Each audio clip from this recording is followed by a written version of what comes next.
Detida unha ribeirense por participar nunha estafa informática que permitiu desviar 7.000 euros dunha empresa valenciana.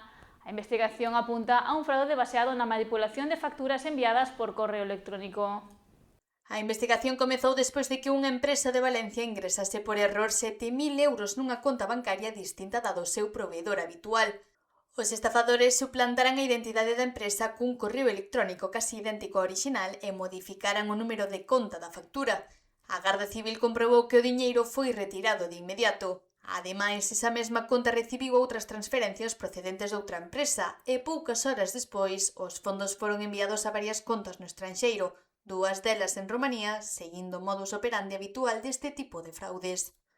Segundo os investigadores, os autores tamén empregaron servidores habituais e servizos na nube para dificultar o seu rastrexo.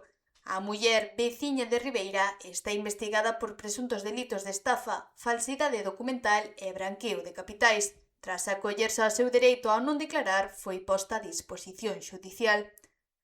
A investigación foi desenvolvida pola Cibercomandancia da Garda Civil, que mantén aberta a análise para esclarecer a posible participación doutras persoas na estafa.